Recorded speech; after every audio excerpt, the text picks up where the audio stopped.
We have this lectureship because of the work and generosity of 4 people. And I'd like to tell you a bit about them, the origin of the lectureship at the University of Washington.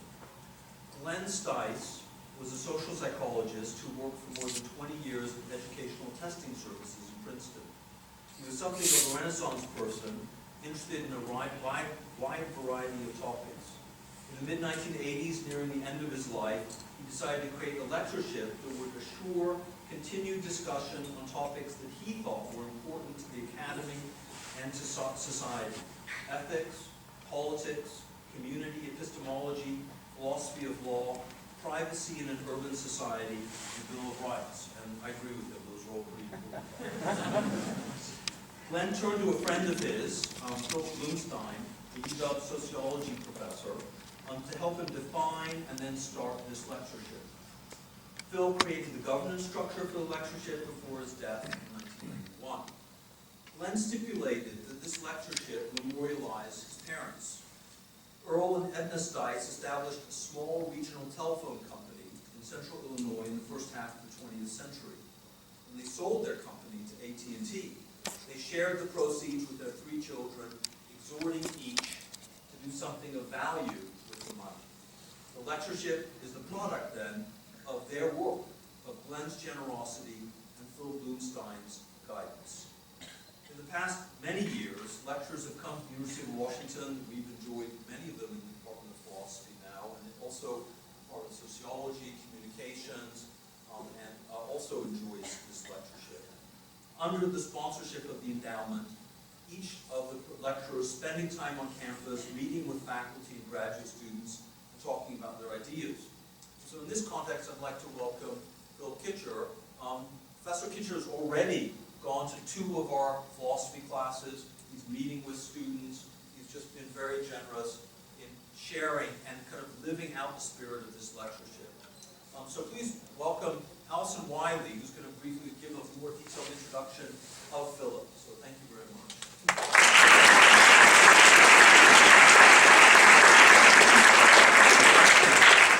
It's an honor and it's a great pleasure to welcome our 2016 Stice Lecturer, Philip Kitcher, the John Dewey Professor of Philosophy at Columbia University. Philip is a Cambridge and Princeton-trained philosopher of science who's maybe best known in our particular little specialism, a little subfield of philosophy of science, for a wide-ranging body of work on general philosophical questions about the sciences, as well as for some quite technical contributions to philosophy of biology and early on to philosophy of mathematics. In the late 80s, for example, he co-authored a pivotal reassessment of 4 decades of philosophical debate about scientific explanation that effectively changed the game for many of us who were entering the field at that time. It's a particular interest to several colleagues here. He remapped the terrain of past debate and he opened new horizons, raised new questions, which we are all still wrestling with. In this same period, Philip also published several classic articles on genes. That's the title of one, and The Return of the Gene, with Kinsterelny, 1985, in which he argues forcefully against reductionist programs. It's the anchor. These articles are the anchor for ongoing debates in philosophy of biology, although Philip tells me he thinks they ought to redirect attention at this point. But it's still a vibrant, active area of debate. Much of this work is, as I say, quite technical in the genre of insider contributions to philosophy of science. But from the outset, Philip has also written for a broader audience, publishing a series of high-profile books that bring his sharply honed philosophical skills of analysis to bear on controversies about the sciences, particularly the life sciences, that are controversial or consequential for all of us. The first of these is a book you may know, Abusing Science, The Case Against Creationism, billed at the time as a self-defense manual for those who find themselves engaged in debate about the scientific standing of creationism. But it's also a close analysis of, as described at the beginning of the book, of the nature and methods of genuine science that has actually been quite influential, got uptake among philosophers and science studies scholars. Another one that followed shortly after in the mid-80s is Vaulting Ambition, Sociobiology and the Quest for Human Nature. Here, Philip not only offers an incisive critique of the more speculative and pernicious proclamations of what was then sociobiology, he also, again, builds a constructive account of rigorous standards of evidence that should apply to claims about human nature. In fact, he argues that a special level of critical scrutiny is called for in these cases, given how powerfully sociobiological claims configure popular debate and public policy. What's at stake, he argues, is the legitimation, and here I'm quoting him, of recurrent patterns of aggression and xenophobia and of inequalities of sex, race, and class that get entrenched by certain genres of sociobiological argument.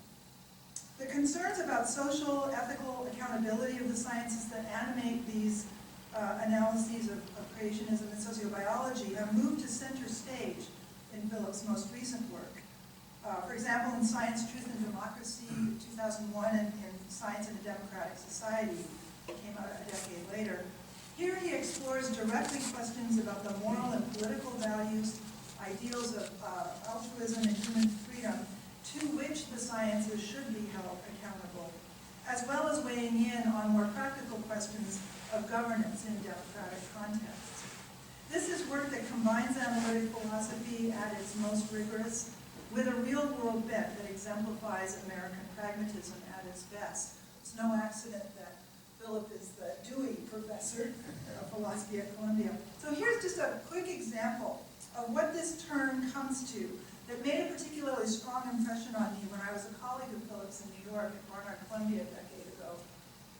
I warned him I would tell this. It's a short paper entitled The Province of Pragmatism that Philip gave at a mini-conference on a book that Christopher Peacock had just published, just as he was moving from NYU to Columbia. He was moving, up the island from NYU. He got poached from NYU to come to Columbia. So this was a way that the Columbia philosophy colleagues were going to welcome Chris Peacock.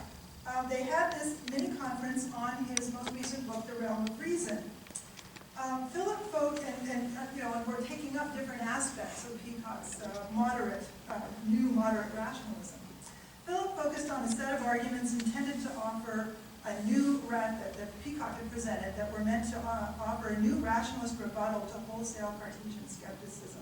It's a classic example of high church analytic philosophy of the genre S knows P a priori, S knows a priori that P just in case, and then you fill in all the finely worked details, designed to secure the possibility that we might hold some infallibly true beliefs. There might possibly be some beliefs that are infallibly true. Philip parsed the argument with immense care and detail, contrasting Chris Peacock's strategy with its near neighbors and raising a number of long-standing worries about rationalism that might also afflict Chris's new version of it, his new moderate version, even with all its refinements. And then Philip respectfully, thoughtfully challenged the question. He said, even if Chris were successful finally, after centuries, demonstrating that there's some tiny corner of our epistemic world that is safe from skeptical challenge, in fact, virtually none of the knowledge we rely on that we're able to produce ever meets this standard. So why not shift the focus? Why not take up the task of articulating how we do better, rather than protecting ourselves, reassuring ourselves against skeptical challenges? In short, why not embrace a thoroughgoing pragmatism? You could have heard a pin drop in the room. There was a kind of silence, shocked silence for a moment. Maybe not shocked, but silence. And then the question, surely you have to resolve the problem of Cartesian skepticism first. I mean, how else are you going to justify, in unassailably infallible terms, claims to better or worse, more or less reliable knowledge of the world? And anyway, what exactly would such a philosophical project look like? It was a really interesting discussion. In fact, the answer to that latter question is pretty straightforward. It's exactly what Philip has been doing in compelling and increasingly explicit terms. And it's what I expect he'll be doing tonight. So join me in welcoming Philip Kitcher to give Progress in the Sciences and Independence.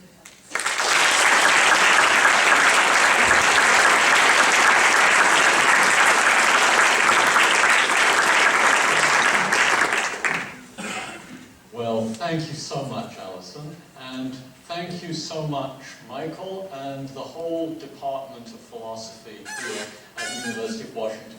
I've actually been having a great time. This is a lovely group of people to hang around with, and I've been learning a lot and enjoying myself thoroughly. So what I want to do this evening is actually defend what I take to be an endangered concept. A lot of people think that people who defend progress are somehow naive or complacent or just overlooking the obvious. Can we really make sense of progress in any domain whatsoever? Is it just a way of congratulating ourselves for the distance that we've come since some dark age in the distant past? Isn't it really a bit fatuous to think that things get better on a grand scale to compare, say, 5th century BC Athens with 21st century New York or Seattle? Isn't it really difficult to sort through all of the kinds of competing value claims that come up when we start thinking seriously about cases of progress? Well, I'd actually like to try to convince you of some things this evening. One is that we can make sense of progress in what has been taken to be the most important and obvious case, the case of the sciences, but not quite in the way people think. And by the same token, we can make sense of progress in the arts. And I won't say any more about that for the present, because I want to surprise you a little bit later on. Okay, now, how do I get this to go forward? Like that. So I'm going to begin with what old-fashioned philosophers might call the logic of progress concepts. When we're talking about progress, how are we talking? Well, when you're talking about progress, you can talk about progress with respect to lots of different kinds of things. You can talk about it with respect, say, to the Catholic Church, or the theory of the chemical bond, or an aspiring musician. You can say of all of these things or people that they're making progress in various respects. And sometimes it's even useful to use mathematical measures to do this. Think about a different case, the case of somebody who's in the hospital. They've had some sort of disease, and now it's important to get some compound that's in their blood down to a particular level. It's elevated at the moment. You can chart the progress mathematically by watching whether the levels descend in an orderly fashion towards the state that you want to get it to. And in the case of the musician, you can apply mathematical concepts in a different way.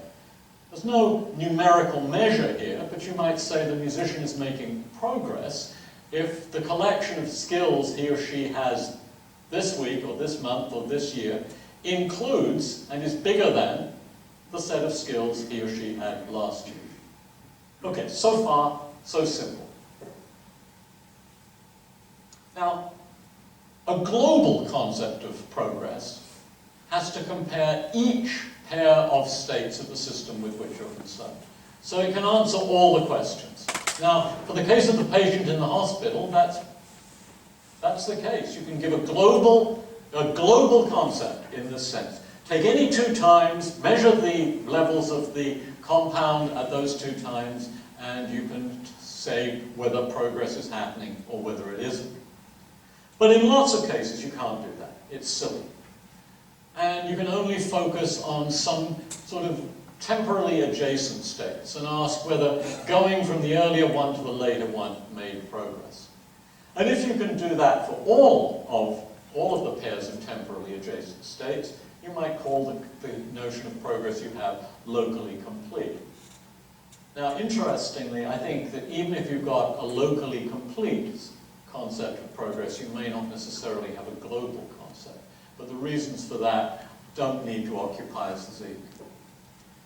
But the most important distinction I want to make among concepts of progress is the last one. And some concepts of progress are teleological. They posit a goal towards which a system or an enterprise is tending. Think of yourself going on a journey, right? You make progress on the journey by getting closer and closer and closer to your destination. That's a a paradigm case of teleological progress. But it isn't always like that. There's what I'm going to call pragmatic progress. Pragmatic progress doesn't have a definite goal. It moves away from problematic situations. Now, think about a device that I intensely dislike, the smartphone. I'm really old-fashioned. I'm a fuddy-duddy, and I really don't like smartphones. They make people wander around looking like this all the time. And in a city like New York, that's a terrible thing on a crowded sidewalk. So, but if you think about progress with respect to some smartphones, it's not that there's some platonic form of the smartphone out there and towards which engineers are heading. No, you've got smartphones with their various glitches and shortcomings and limits and problems, and you make technological progress in this area by overcoming those things.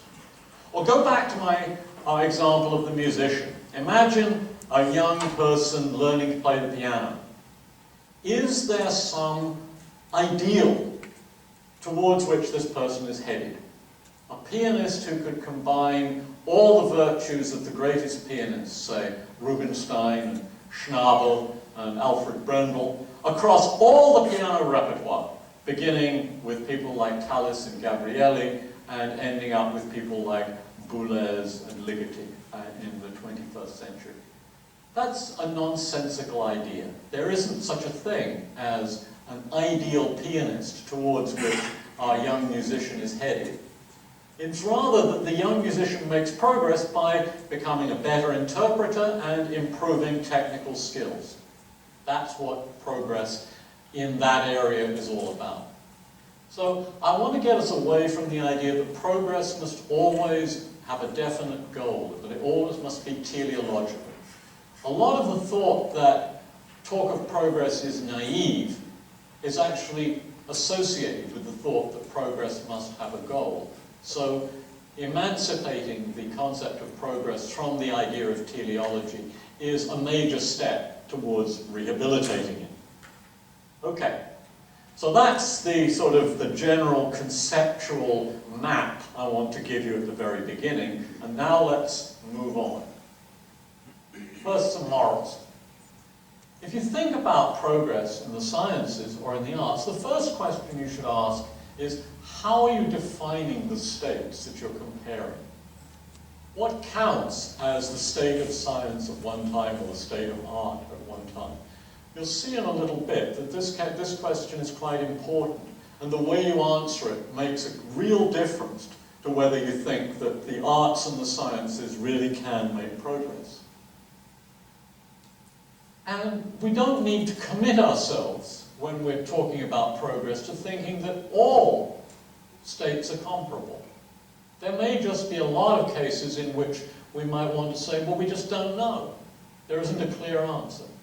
And finally, and most importantly, it needn't be teleological.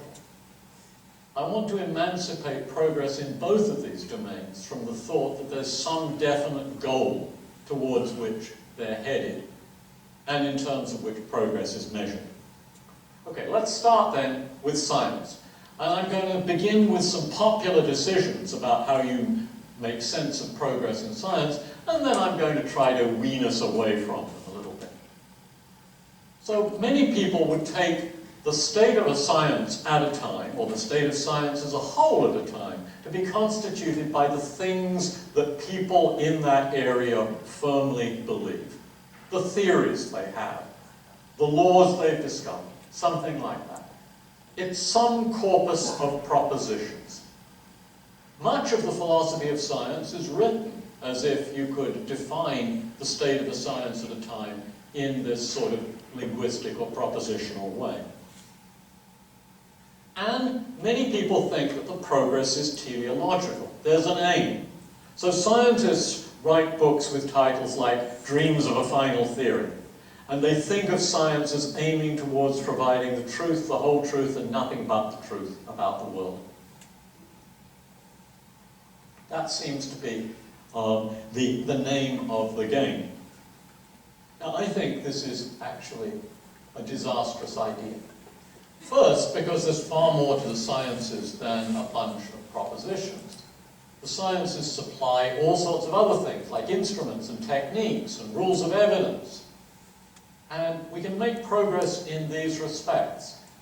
This kind of thinking about science was really put forward over 50 years ago now by Thomas Kuhn in The Structure of Scientific Revolutions, where he introduced a word that he later came to regret, the notion of a paradigm, to embrace all the kinds of things that are constitutive of doing science at a particular time. But even more fundamentally, the idea of the complete truth about nature, or the complete truth about any significant aspect of nature, as a goal for us, I think it's dubiously coherent, but in any event, it's surely absurd. It's unattainable by finite creatures like us. This can't be a reasonable goal for human beings. So, consider this room for the period during which you sit here. It's not going to be that long. It's a finite period, and it's a finite space. How many truths are there about this room during that period? Well, there are lots of physical quantities, and they take lots and lots of different values, and time is continuous. And they stand in lots and lots and lots and lots of relations to one another. So there is a truth about relation between Michael's current body temperature and the number of hairs on Alison's head. And there are lots like that. Really, lots and lots and lots and lots like that. In fact, there's an infinite number, at least as great as the power of the continuum. I'm not going to speculate just how big it is, but it's really, really big. Could any human language ever express all of those truths? And which language should we choose to express them? And how many potential languages for describing this room during the period of this lecture are there anyway? Quite possibly there's a very large infinity of them too. And finally, how many of those truths are worth knowing? My guess is a very small number. My hope is not zero. I hope that there are some truths about this room during this hour which are worth knowing. But I won't promise that that's the case. Okay, so I think you begin to see the point. The idea of the complete truth about nature, or really any truth about any part of nature or any aspect of nature, is just a silly idea as a goal for science. But you might say, no, that's actually not what the sciences are aiming towards. They're not really aiming towards knowing all of those awfully boring truths about, Michael's temperature and Alison's, the number of hairs on Alison's head and all the rest of it. That's not what they're after. What they're after is nature's rule book, possibly designed by the creator at the beginning. It's a lovely fantasy of Nancy Cartwright's, which she often uses to phrase her remarks about science by asking whether there is this rule book that somehow has been introduced at the beginning. So you might say what we actually want in science are the axioms that describe the fundamental structures of the way the world works. And then once we have that, we can use it to address any particular thing that concerns us. We're not particularly interested in Michael's temperature or Alison's, the number of hairs on Alison's head, but we can use the axioms to figure out the things that are of concern to us. We can't derive all the truths about nature, but we can derive any of them that please us. And that fails, and it fails for two reasons. One reason is an anti-reductionist reason. The sciences don't naturally emerge from some fundamental science. The higher level sciences, things like biology, earth science, atmospheric science, soil science, and so forth, aren't easily generable from basic principles of physics and chemistry. But, and this is where a recent movement, well, actually not so recent, but The movement in the last 30 to 40 years comes in. There's also another thing about the sciences. They're diverse. They're not unified. This is something, again, that Nancy Cartwright and John Dupre and Allison have been major figures in getting across to people. Universal principles, when we can find them, are very welcome. But most of the time, what scientists do is they settle for loose collections of models that cover the cases of interest to them. And sometimes no single model will do. Climate forecasting is like that. We have to make do with a plurality of models, models that sometimes lead to predictions that are not convergent with one another. And so you've got two kinds of failure in seeking sort of the axiomatized structure of the physical world. One is what I call vertical failure, and the other is horizontal failure. And in practice, science is inevitably selective. Scientists have to make decisions about what kinds of questions they want to ask, what kinds of questions they want to pursue, what kinds of phenomena they want to focus on. They address certain kinds of questions about nature and they ignore others. And that changes over time. The agenda of science, some things that were really crucial at earlier phases in the history of science, like the purposiveness within nature, get discarded. Or, to take another example from the early modern period, the relation between what we find in nature and the wise creator's design of his creation. That's been discarded too. The agenda of science changes over time. And that agenda needs to be determined by someone or some group of people. So who gets to do it? Well, you might say you should leave it to scientists themselves. They set the questions to be asked. And at this point, you have to come to terms with some of the more dubious episodes in the history of the sciences. So on the lower right, you see a building that used to be called the Eugenics Record Office. It's now where Cold Spring Harbor Laboratory on Long Island stands. And above that, you see some propaganda from the 1920s, which looks at the purposes of the Eugenics Record Office. This was a time when people were profoundly worried that the human race was destined to decline because of a burden of awful mutations that were being introduced and sustained by the wrong people. And so there were all sorts of investigations launched in the genetics of the 1920s that focused on things like the gene for thalassophila, expressed only in boys, making them want to run off to sea at the age of 14. The gene for nomadism, obviously prevalent in the people who were then called gypsies and who are now called the Roma. Okay? So there were genes all over the place, and they were used to distinguish and discriminate kinds of people. Now, did genetics make progress between 1900 and 1925? Well, in an obvious sense, yes. The geneticists of 1925 knew lots of things about the positions of genes on chromosomes that people didn't know in 1900. But in another sense, no, because they'd started to introduce all sorts of worrying kinds of questions about the genetics of types of people within human populations, which have later been soundly repudiated by the scientists who came after them. So this is one of those cases where one wants to say there's really a mixture.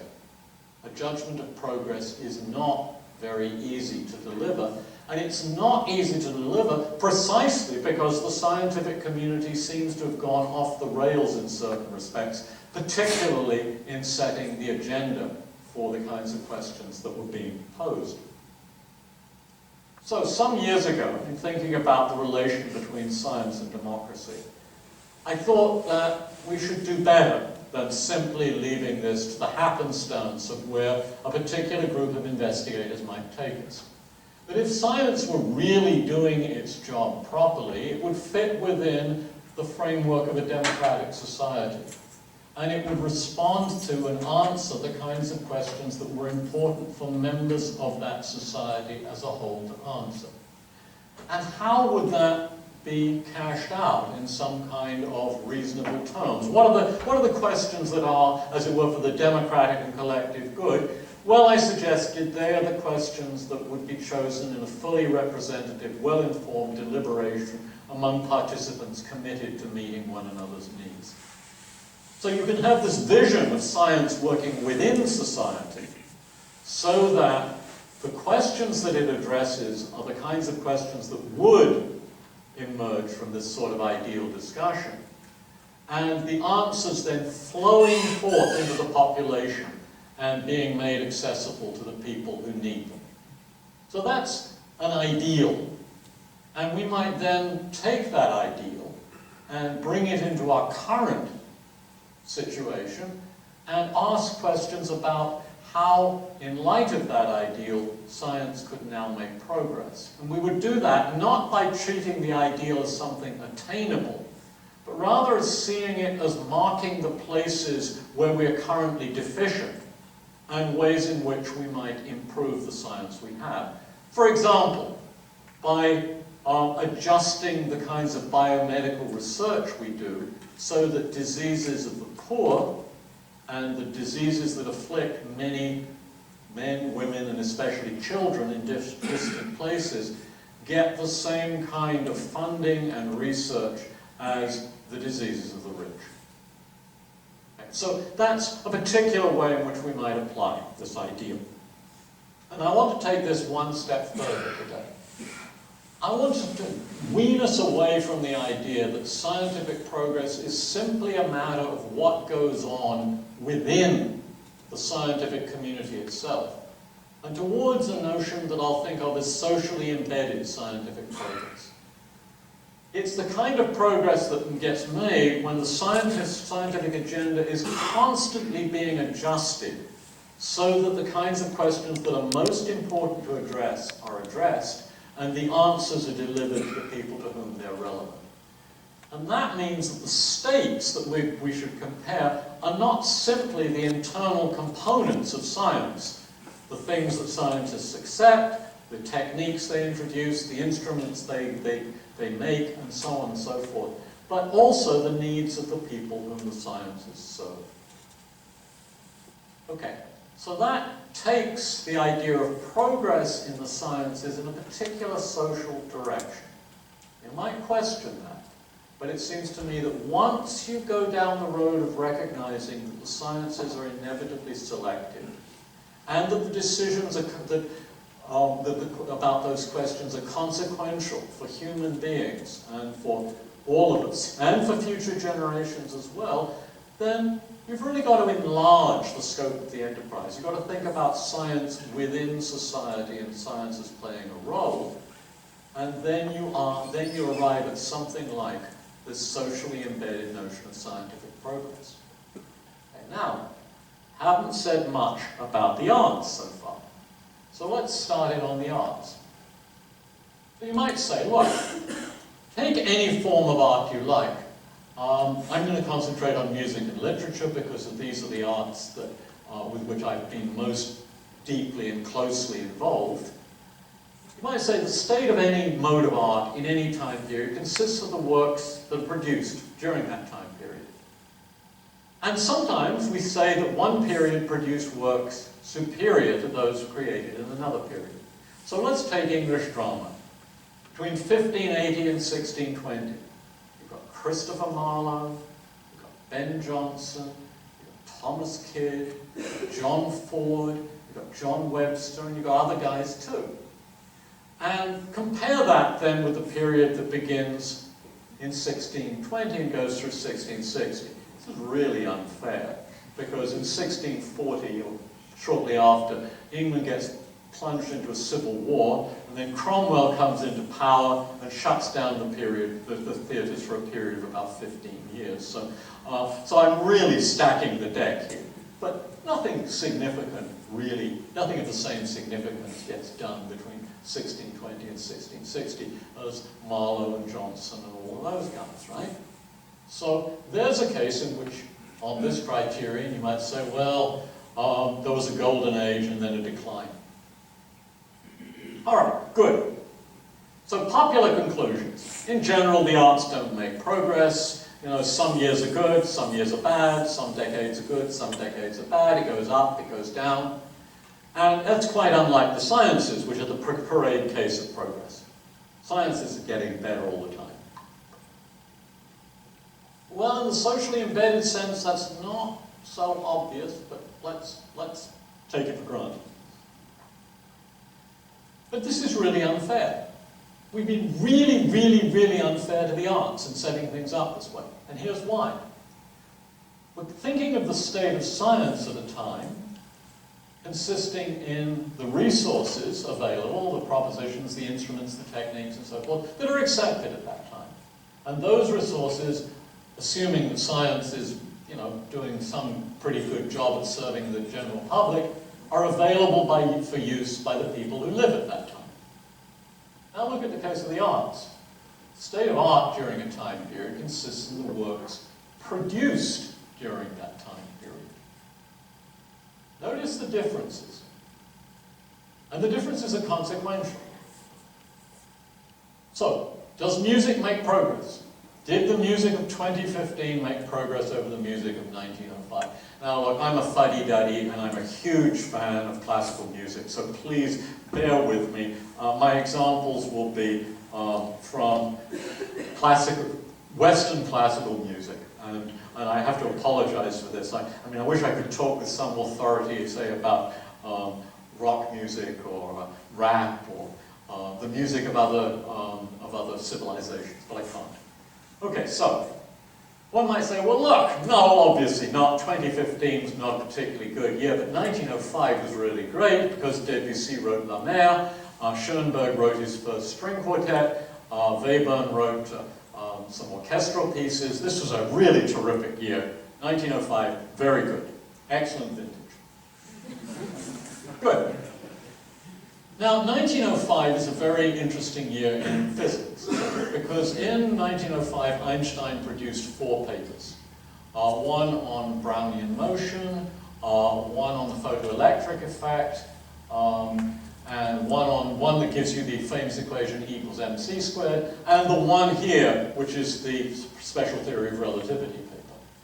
He got the Nobel Prize, I think, if I'm right, for the Brownian motion and photoelectric effect papers, not for the special theory of relativity.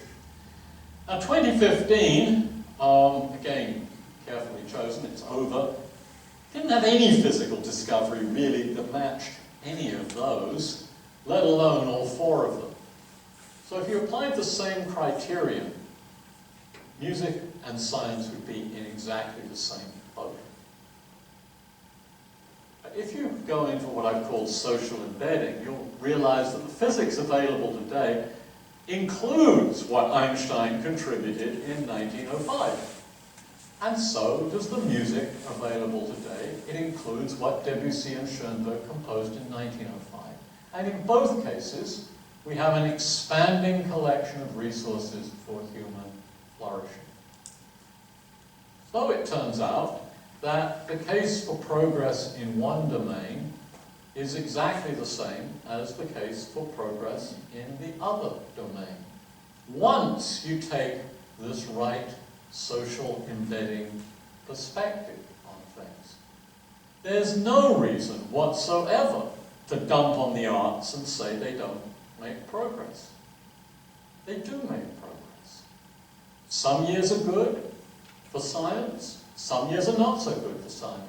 Some years are good for the arts, some years are not so good for the arts. But in both cases, we get more and more really valuable things that, if things are going well, make our lives go better.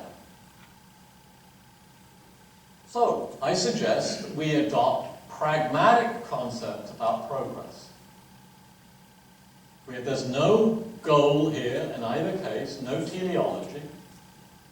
But in both cases, the disciplines or the domains make progress by accumulating resources which make human lives go better. And in both cases, I want to say, the progress isn't just what the great composers or the great scientists do. There's also a different kind of progress, which consists in people taking those achievements and making them more broadly accessible. So the music teachers and the science teachers and the people who write popular things about science and the people who make music more generally accessible are contributing to scientific progress and musical progress in my socially embedded sense. There are more contributors than one might think. But now there are some more questions. Okay, so contributions to human flourishing is a nice phrase, but what exactly does it amount to in these two cases? And when you probe that, is there a serious difference between the arts and the sciences? That seems to me an important question. And does it lead to residual, significant differences between the modes of progress? Have I just done a fancy philosophical dance to disguise an asymmetry which would emerge on a deeper analysis? And that's where I want to go next. So let's take the scientific contributions first. One of the things that science gives us that make our lives go better, and if you ask many people, they would point to some very obvious things. Well, the sciences, they give us new medical treatments, they give us agricultural innovations, they give technological applications that ease our lives. Lots of good stuff. But philosophers generally, and maybe many intellectuals from other fields as well, don't think that that's all there is to it, or perhaps that that's not the main thing there is to it. The most emphasized thing is the increased understanding of the universe and its operations. Many philosophers, many scientists, many other intellectuals, and many journalists would say that. So, a few weeks ago, a friend of mine, whom I met while we were both running in Riverside Park in New York, told me very excitedly, he said, "You've got to tune in at 10:30 this morning." He's a physicist. He said, "The greatest physical discovery of my lifetime is going to be announced this morning." And what he meant was the detection of gravitational waves. And I could see why he was so excited about it when I listened to the announcement and learned about the details. And the newspapers and media sources that I went to were also really enthusiastic about this. They said, this is terrific, this is a wonderful discovery, this enhances human understanding, this is what science is all about. Okay? So it's the intellectual stuff, the stuff that gives us greater understanding. The stuff about the agriculture and the medical stuff, well, that's all very nice, but at the end of the day, that's not the central contribution of the sciences. I'm going to try to suggest to you that if that's the attitude you want to take, then there is an asymmetry between the sciences and the arts, but it actually doesn't come out in favor of the sciences. So let's follow this line of reasoning a little bit further. What are the artistic contributions? What kinds of things do the arts give us? Well, you talk to people who are your elected representatives, and they're usually not much in favor of large funding for the arts, because they think of these as making very nebulous contributions to human life. Now, I wonder, is that because they think that the practical benefits of science are the really central things, and that the intellectual achievement, the fascination of discovering gravitational waves, say, is really secondary? Maybe in their cases that's true. But how do these artistic contributions work? Now, I have been accused at times of going overboard in my liking and support for John Dewey, but I'm going to do it again tonight. So I think Dewey got something profoundly right about the arts. He thought of the arts as really enriching human experience, and he was profoundly worried by a predicament that he saw in the 20th century, which is probably true today, namely the divorce between the arts and everyday life, and the ways in which people feel that they consume art and artistic experience and aren't really involved in producing it. So for Dewey, as I read him, there are three dimensions of art's contributions to human life. First, there are the intensity of the aesthetic experiences we have. Whatever mode of art you like and relate to, think about the most intense kinds of experiences that you have had in listening or seeing or reading. And think about the ways in which those experiences, you would describe those experiences in terms of their uplift, their illumination, their poignancy. So there's something intense and important about the experience itself. But as Dewey saw, and this is a very important part, I think, of his insight, those experiences are not really momentary. They spread over into other areas of your life, and they transform the way in which you have further experiences. And they may also have gains that are cognitive. That is, you may learn things from these experiences. So three different ways in which I think artistic experience is really important for us. Now, the arts don't give us knowledge in the same way that the sciences do, or the same way that philosophy does. They don't typically assert or argue, and some writers who are very assertive and argumentative tend to write rather bad fiction, in my judgment. So there's something else going on here, if we want to think about the cognitive. And what is it? Well, it seems to me that the great works of art change our perspectives. There's a tendency to think of our knowledge as something that sort of starts with particular kinds of evidence and then builds chains of reasoning from there. This is, of course, a picture of how philosophy should be done, but it's also, I want to say, a picture of how we think about lots of domains of knowledge.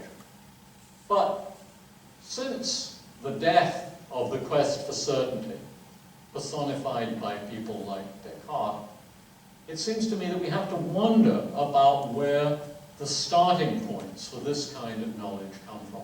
Where does the language come from in which we frame our evidence? Where do the principles come from with which we begin? And the answer to that is, of course, rather banal.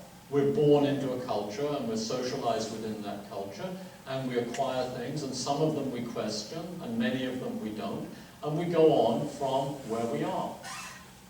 But the arts can change that. They can give us new possibilities, new ways of thinking about things that are familiar. And they can provide us with new vocabularies. They can reconfigure the starting points and methods of our discursive reasoning. And that, I think, is a really important and profound contribution that they make. I don't know whether you've had this experience. I've had it many times in reading a novel or a poem or a short story or watching a play, a feeling that I've been thinking about things in the wrong way. I mean, one example that I like to use here is possibly Dickens's greatest novel, Bleak House, in which he gives you the plight of a very lowly member of Victorian society, the crossing sweeper, Joe, who cleans up all the manure that the horses leave in the streets. And Joe lives in abject poverty. Now, it's not just that in the novel he presents us with a very sympathetic character who lives in this way. He also juxtaposes to that the voices of various people who think that poverty in Victorian Britain isn't really a problem. We have workhouses, we have institutions for dealing with the deserving poor. And it's as though what Dickens is doing is rehearsing all of the kinds of things that people are inclined to say about the plight of the poor in Victorian society, and challenging his readers to sustain saying those kinds of things as they read his novel. And as a matter of historical fact, many people who did read that novel and other Dickens novels were moved to change their commitments and to change their ways of thinking about issues of poverty and justice in society in Victorian Britain. I think there are many, many, many other examples in which the great writers have done this. They've taught us that somehow the categories that we have been using are the wrong categories, or the assumptions that we've taken for granted need to be at least examined, be called up and looked at more carefully. Now, I have a kind of embryonic theory about what's going on here. So when we read a work of fiction or a poem or listen to a piece of music, what goes on in us is we come to it, of course, with a set of background psychological states, which are partly shaped by all sorts of judgments that we've picked up here and there. We have various concepts and emotions. And in that context, the work has an impact on us.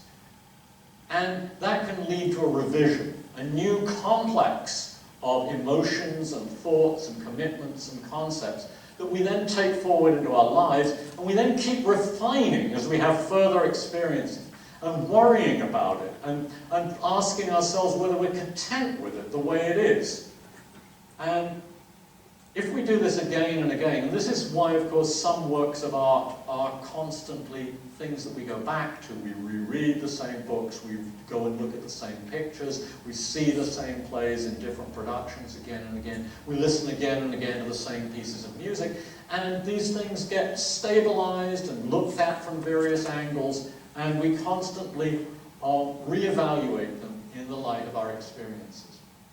And so we form new synthetic complexes with which we approach further experience, and including our further aesthetic experience. And that leads us to learning. Now, scientific understanding can do the same thing. A scientific discovery can show us that we've been thinking about natural phenomena in the wrong way. Dawkins is very eloquent about this in some of his books. And Dawkins says, famously, how terribly tragic it is for people not to be aware of the Darwinian picture of life. And there's something to what he says there.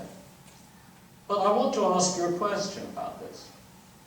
Does this kind of new scientific understanding actually have as great an impact on our lives as encounters with works of art? For myself, even though I've spent a lot of my life thinking about various sciences, the answer to that question is no. The things that have moved and made the biggest changes in how I think about the world come out of my encounters with the arts rather than my encounters with the sciences. I don't deny that what Dawkins says is correct, but that effect seems to me to be smaller than the effect that comes out of the arts. And one might actually take this a step further and say, with Kuhn, that actually the developments of science themselves, the opening up of new possibilities in those moments that Kuhn calls crises and revolutions, is actually facilitated by the fact that conceptions from the arts, or conceptions stimulated by the arts, are being imported as devices for forming new scientific ideas. So it may well be that, in fact, the progress of science itself is intricately involved with this kind of artistic reshaping of experience. So this brings me to my subversive thesis. My subversive thesis is that if you go the way that the intellectuals and the journalists are inclined to go and say, well, it's the technological stuff is really not the heart of the matter. It's actually the transformations in our understanding that science gives us that are so important, then it seems to me the case for progress in the arts might turn out to be stronger than the case for progress in the sciences. Okay. But there are still residual differences. I want to take this one further level, and then I promise you I'll stop. Because there's something very obvious about what happens in the sciences. There's a kind of accumulation. And Kuhn himself, even though he questioned the ways in which people had thought about accumulation, was inclined to say in the last chapter of The Structure of Scientific Revolutions, there's some sense in which scientific achievements endure. That seems right to me. Later stages of a science absorb and build on the efforts of earlier stages. But the arts constantly emphasize new directions. They look for new forms of creativity. If you keep repeating, if you just simply build on and extend what your predecessors have done, you're artistically pretty boring. That's why it seems to me some of the composers of the 20th century who took such timid steps beyond the romanticism that culminated in people like Wagner and Mahler seem so flat and uninteresting. Harold Bloom, I think, puts this very well when he talks about the history of poetry and the ways in which poets engage in what he calls strong misreadings of their predecessors. They take what their predecessors did in a sort of slightly perverse and twisted direction. All right, so this is an important mode of difference. So the words and things that are produced by the great scientists are often then masked later on, occluded by the accomplishments of their successors. And so we don't need Lavoisier's revolutionary book. That gets superseded by the chemistry textbooks of today. We don't need Galileo's telescope. That gets superseded by the instruments of today. The one strong exception to this is the role that Darwin's Origin of Species continues to play in the life of practicing evolutionary biologists. Darwin's Origin remains a source in a way that many other great works do not. But by contrast, when you look at, say, at the string quartet, the history of the string quartet, the quartets of Bartók and Janáček in the early 20th century, early to mid-20th century, don't make Beethoven and Haydn irrelevant. We continue to listen to Beethoven and Haydn and get important and wonderful things from those experiences. Eliot, I think, has a real insight in his essay Tradition and the Individual Talent, when he says that no poet, no artist of any art has his complete meaning alone. You cannot value him alone, you must set him for contrast and comparison among the dead. What happens when a new work of art is created is something that happens simultaneously with all the works of art which preceded it. It's as though the artistic understanding of what came before is shifted. And this, I think, is actually a very important thing about the history of the arts, and it does make an important difference between the two modes of progress. So there are gains and losses. If you take the modernist poets of the early 20th century, Eliot, Pound, and Yeats, after you read them, Dante and Donne and Tennyson are all read differently. As a matter, again, of historical fact, interest in Dante and interest in Donne went way up after Eliot and Pound and Yeats. And poor old Tennyson sounded really, really sort of faded and limp and distant and not very interesting, right? So there's a sense in which poetry gets reconfigured in this way. After Schoenberg wrote his third string quartet, Beethoven's third Razumovsky quartet gets heard differently. This is a personal experience. I had a magnificent performance of this in Berlin, these two quartets in Berlin in the fall. And I was very surprised because the quartet decided to play the later work first. They played Schoenberg's third quartet, difficult, spiky, angular, challenging. It was a brilliant performance. And then they came out and they played the third Razumovsky quartet, and I nearly fell off my chair. I mean, it was so utterly different listening to it after the Schoenberg. I mean, all of a sudden I heard things in it I'd never heard before, and also felt myself hearing it in the way that the original audience might have heard it, right? Suddenly it was strange and challenging and different. It was no longer as comfortable as it had been before. So there's this constant as it were, re-evaluation that Eliot talks about, and repositioning. So we get new access, or sometimes less access, to works that came before. And so it seems that we might actually lose access to former works of art. Tennyson's poetry, which inspired many Victorians, might just sort of cease to be valuable for us. And maybe the same thing happens in science, but it seems to me that that's not the case. It's more the case that the classic works of science that led to the contemporary understandings, they remain there. They're no longer relevant. We can go back to them. We can see how the insights that they generated are preserved in the contemporary textbooks, but that's the end of it. Whereas in the artistic case, there's a dynamic re-evaluation of what went on before. And this leads me to where I want to conclude, which is actually to complicate this account just a little bit more. But it seems to me to make sense to say of some people that their lives might have gone better if they'd lived in earlier times. In certain sense, their temperaments and their talents are more adapted to those times. And in consequence, we can suppose that the artistic or scientific resources available at a later time might not allow some people to live as well, possibly many people, to live as well as they would have done at some earlier time. They're less well adapted than they might have otherwise been. Now, if that's so, there are actually not just one standard of progress, but two. You might say the science, or the art, or religion makes weak progress if the developments made between the earlier stage and the later stage enable those who live at the later stage to live better than they would have done if the earlier form of the practice had continued unaltered. You're making this kind of comparison, right?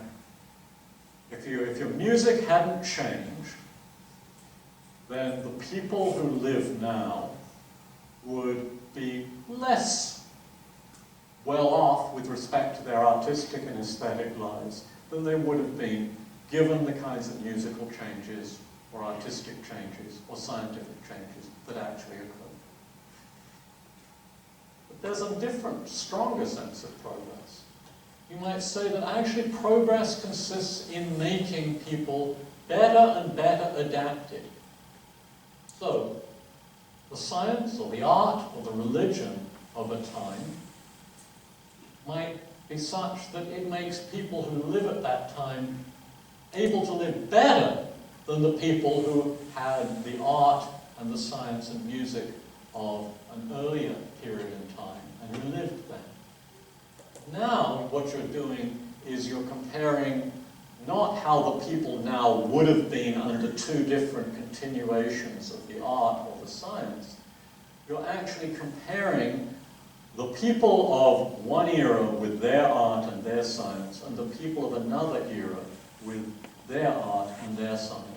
And you're asking, well, which group is better served?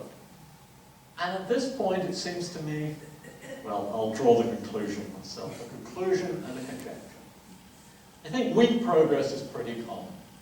I think what often happens is the arts and the sciences take up useful and relevant problems for people and enable them to live better in a changed environment, that is a changed physical and a changed social environment, than they would have led had those changes in the arts and the sciences not occurred.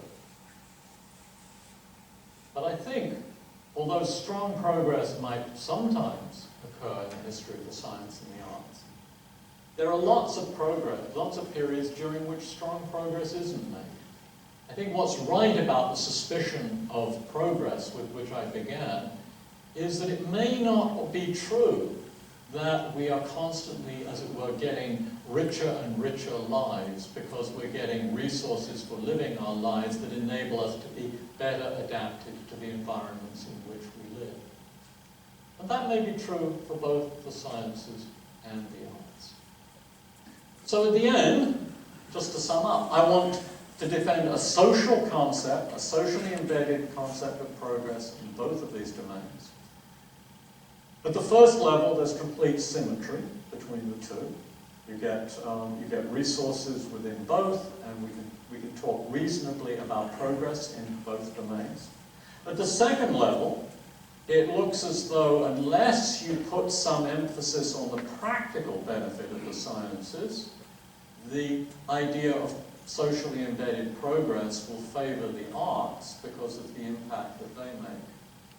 And at the end, we come back to the suspicions about progress that began, which can now be reformulated, not as suspicions about any kind of progress, but about a very particular kind of progress, what we might think of as strong progress. That may be too much to ask for. Things may not be getting better and better all the time. But nonetheless, there's a clear sense in which both of these domains, it seems to me, are capable of making progress, and the task, again to conclude in a Deweyan spirit, is to try to do the best we can to make for progressive changes so that people have the opportunity to live better. Thank you very much.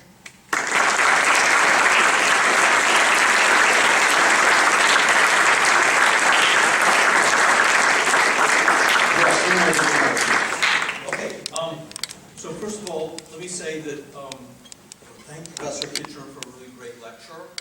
15 minutes now of questions. So I'll field the questions, and I'd like to see lots of different people, and I'll try to get as many as I can. Try to keep your questions short and to the point, so that it gives a chance for other people to talk as well. You also have to tell me to keep my responses short. Okay, and me too. So keep your responses short. Okay.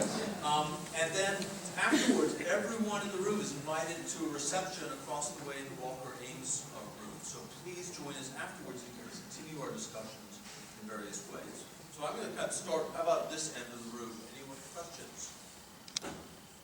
Start over here first. Yeah. In your discussion of progress in science, you define two kinds of progress. One is making stuff, and two is increasing understanding. Mm-hmm. And you say, well, real science is number two, and then you compare that to the art. But really, I don't think can you really separate one and two, because they're strongly coupled. In other words, the desire to make progress in fundamental science has led to the creation of technical stuff. For example, the web was created at CERN to improve communication between high-energy physicists. Given that you account for the strong coupling that we wanted to, and how can you really separate them the way you did? Okay, you're completely right in saying that the theoretical developments, what one might call the cognitive gains, pave the way very often for the practical gains. That seems to me absolutely undeniable. But when you're thinking about what it is that makes for the progress, you could either say, well, it's both, or you could say it's the practical stuff, or you could say it's the theoretical stuff that's really important in the progress, and the other stuff, it's nice, but it's not really the essence of what scientific progress is. Now, it seems to me that many intellectuals are very much inclined to say, well, no, don't rest it all on the fact that we get, given things like the web and vaccines and stuff like that. The really important stuff is that we understand the world better. Now, I'm not taking that position. What I'm saying is, if you take that position, then you end up with this contrast that seems on the face of it to favor the arts over the sciences. Right, but there's no reason to take that proposition because one and two cannot be separated. You're saying, look, I'm going to repeat myself. You're right to say that 1 and 2 can't be separated, but there are many, many instances in which we have two phenomena that are causally connected with one another. And we say that the really important thing about this is one of them rather than the other. And that seems to me a perfectly legitimate thing to say. And so I understand what the journalists are saying when they say, look, there have been lots of developments that have happened in the 20th century and the 21st century that are really important, but the detection of gravitational waves is a real biggie because it's increased our understanding of the universe. Hasn't given us anything practical at all, at least not yet. But that's what science is all about, they say. And if you're attracted to that position, then you have to face, it seems to me, the consequence I drew.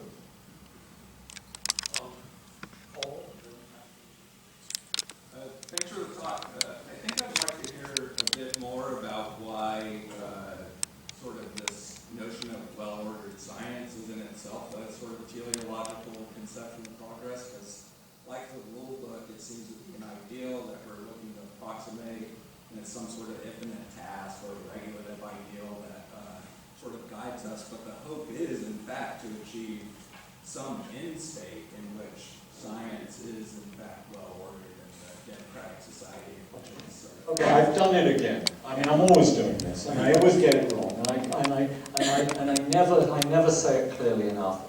You know, this is a criticism that I've heard a lot, many times, and it seems to me spot on for my previous formulations, but I hoped it wasn't this evening. So to say that well-ordered science is an ideal is to say something about it as a diagnostic tool. It's not to say there's this goal towards which we're aiming, but rather that at the moment where we stand, we are thinking of this ideal as something which enables us to identify the places at which our current practices fall short and ways in which we might improve them locally, right? So it's intended to be, if you want me to give you the full dress treatment, it goes like this. This is an ideal that we, as it were, put forward in the here and now. We use that ideal to critique various aspects of what we're doing and to modify it. At later stages, we may replace that ideal by a different ideal which will have emerged from whatever history has then happened, and then use that as a diagnostic tool and go on and so forth. But I want to resist the idea that this is some sort of overall complete goal that serves as a telos. Okay? But thank you for the question, because obviously I wasn't clear. Challenge your contrasting the progress in the arts with progress in the sciences. Have you been wrong with that? Okay. Science fiction, for example. And that's an area of the arts where people have projected themselves into the future, imagined new realities, and science is being a tool by which we put ourselves into that reality. You can go back to say and see actual topic. How do we solve that? We need science to develop technologies that allow us to get rid of diseases, to make healthy lives. Why aren't those two things driving each other?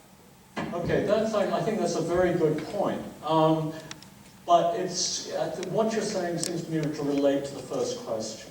I mean, you could think of this in terms of the division of labor. The arts, as it were, give us visions, and then the scientists, what the scientists do is actually not give us visions. What they do is they give us the nitty-gritty stuff that enables us to realize those visions. But that would be, I think, to back away from, this is the greatest discovery of my lifetime about gravitational waves, or the view that it's the theoretical understanding of science that's really important. I mean, now you're saying, in effect, we've got these things yoked together in a very useful way. The artists help us to dream dreams and have visions, and the scientists, the under-laborers who supply the tools for achieving those things. I'm not quite sure that many people would want to sign on to that, but it seems to be a possible position. Okay, good. So you talked a lot about the pragmatic progress, so kind of like solving problems one at a time. Yeah. Kind of check marks. But then what happens when something's like undone? For example, in like tango music, a lot of the work is lost. Or then in sciences, maybe like things are like told to the public incorrectly. So you never talk about what like progress is going forward, but what about when we lose progress? Have you thought about that? I mean, you're completely correct. I'm actually, as it were, mapping conceptual space. And I'm certainly not saying, things are getting better all the time. No, I'm not, that's not my line. My line is to say it's possible to make sense of the idea that things are getting better, and sometimes actually things do get better. We do get new things, and we get them in both the sciences and in the arts. But we also sometimes lose things. There are, and I adverted to that just a little bit when I said that there may be losses. You know, it could be the case that developments in one of the arts don't just give us extra stuff, they also take away the kind of pleasure that we might have had in different forms of art because they look pallid.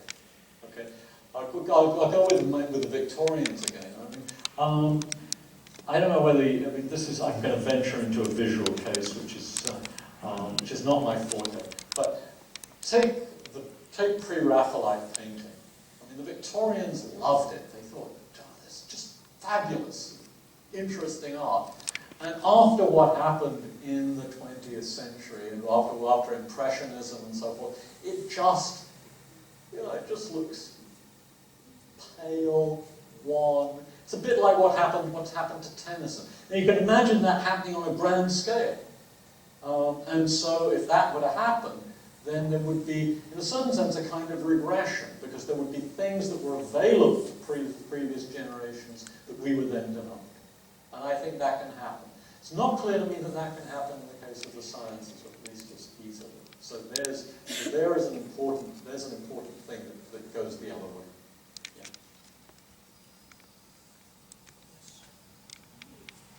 Does the notion of strong progress in some way imply teleology?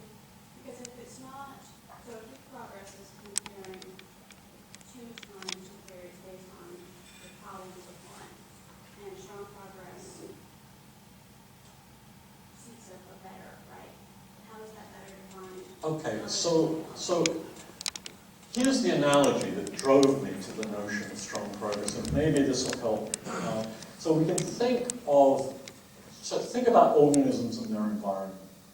We can ask of a particular organism, say an ancestor of some contemporary organism, how well it was adapted to its environment. And then we can look at a later descendant and ask how well it's adapted to its environment. And we may be able to say that the earlier organism, let's think about sort of the emergence of vertebrates from the sea, okay, and these clumsy things that are walking, you know, on fins, right? In a certain sense, they're poorly adapted, and their later descendants, later amphibious descendants, are better adapted than they were. So we might think of, as it were, ourselves and our ancestors. And our ancestors are in a physical, social, cultural environment. And the resources that the sciences and the arts supply for them might make them reasonably able to get along in that environment, might help their lives go well in that environment. But then their descendants in their environment might be provided with sciences and arts that, as it were, help their lives even more. So that's the thought. Now, what this requires is a notion of greater or lesser adaptation, but it doesn't require any notion of perfect adaptation. It's still not teleological. It's still, what it's saying is that some of the problems, the adaptive problems that were experienced at the earlier stage, are overcome at the later stage. And you can make that assessment without supposing that there's perfect adaptation. And I'll make that concrete by thinking about medical research. Okay, if you think about medical research, in a certain sense, medical research is making us better able to cope with certain kinds of diseases, the ones that are salient in the world around us if medicine is being practiced well. Okay? Now, you can say, well, actually, the resources of modern medicine enable us to be better able to overcome diseases. We've got greater longevity, much lower infant mortality, things like that, than the medical resources that were available, say, in the 18th century. Okay. But that doesn't presuppose that there's any idea of perfect human health towards which we're trying to head. In fact, I think the idea of perfect human health is a complete myth. I mean, think about perfect human health. What exactly would it involve? What would the lifespan be? You What would the career of your nervous system, your brain, your eyes, your ears over your lifetime be? How fast would you be able to run? I mean, once you start posing those questions, you see that there isn't any ideal of perfect human health, but there are some pretty clear ideas about deficiencies, right? People get vulnerable to cancers, their bones degenerate, and we can think of improvements in terms of fixing those problems and overcoming them, even though we can't make sense of the general ideal of perfect human health. Does that help? Yes, it's the question of which problems that Yeah. you're bringing earlier. I see a couple hands up. AY and then Spencer and then maybe quick. So I want to have just a few quick questions if you can. These are the quick answers and then we can go. I hear the rebuke. Hi,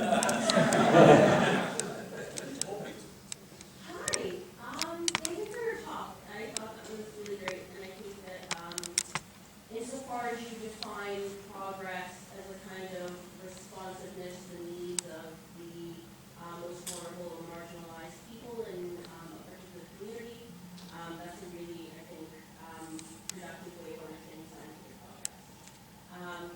So my question relates to how you understand what artistic progress is. So if I understand you correctly, artistic progress is supposed to be that a community has, more people within a community have access to aesthetic resources or aesthetic experiences more frequently and with more profundity.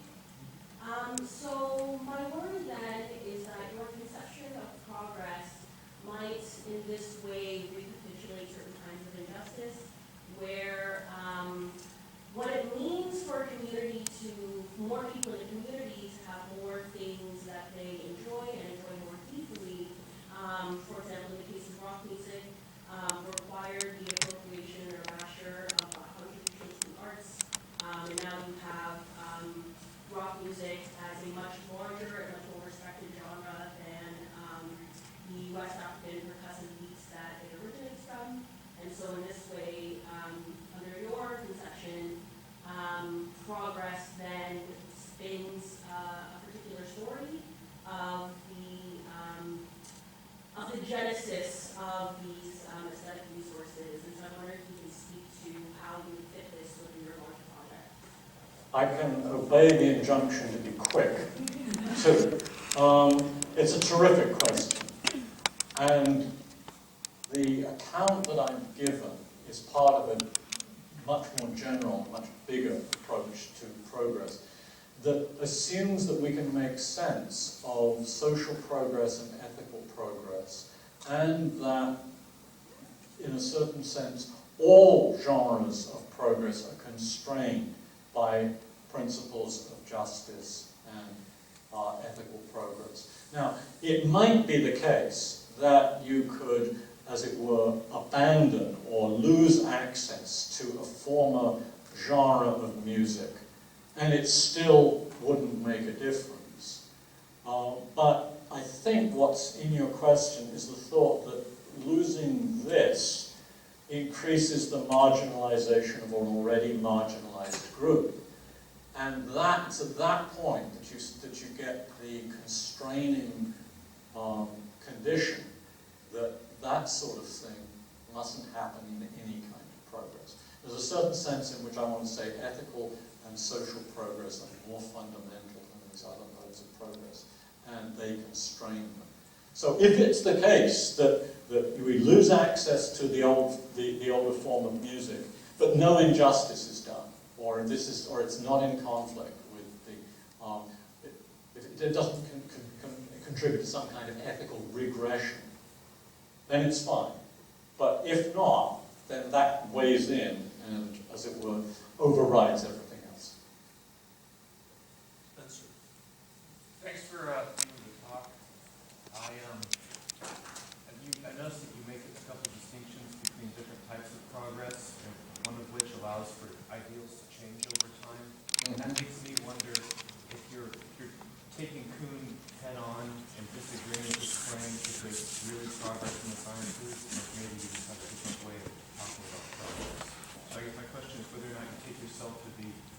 disagreeing with Kuhn's claim that there is no progress in the sciences, or do you just simply mean something more permissive by progress? Okay, so Kuhn actually struggled in the final section, Structure of Scientific Revolutions. He clearly wants in that section a notion of scientific progress, and that section is so fraught because he feels that he's actually deprived himself of the resources of making sense of something that he ought to make sense of. So in the postscript to the structure, in the second edition of the Structure of Scientific Revolutions, he starts moving in what he calls an evolutionary direction. And that evolutionary direction, which is then taken up in some of the papers that are published posthumously in the collection called The Road Since Structure, is actually quite close to my notion of pragmatic progress. So I regard myself actually as saying something that's very much in the spirit of the mature Kuhn. And actually, I would say I'm not so much disagreeing with him as trying to work out some of the things that I think were very much on his mind. Thank you. Ian, you have the last question. I was wondering about the justification of claims of strong progress in the arts.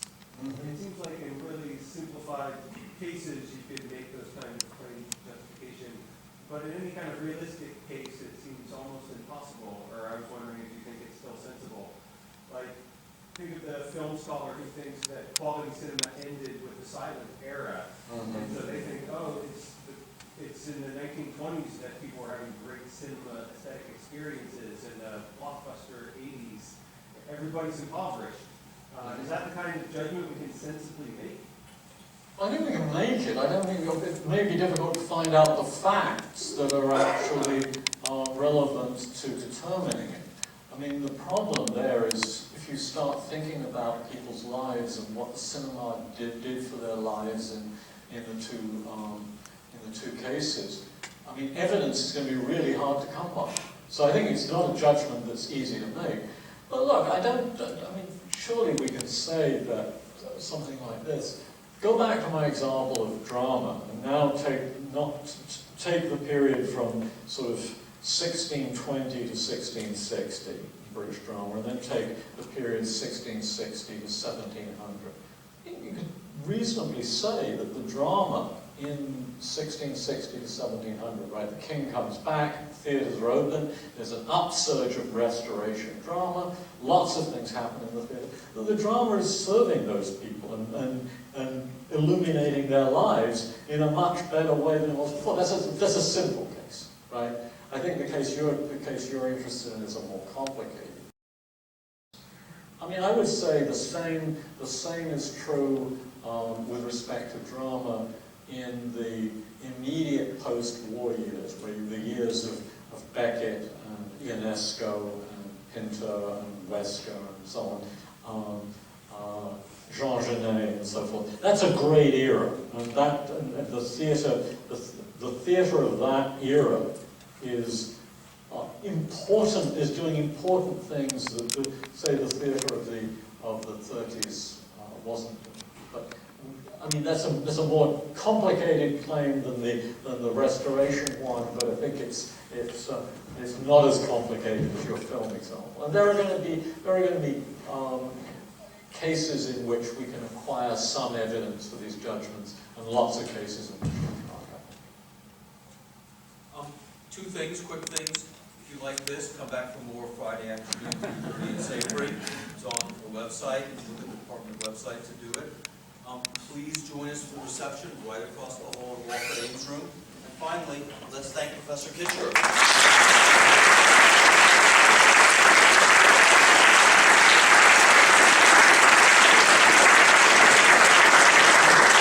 Well, thank you for your interest and your questions.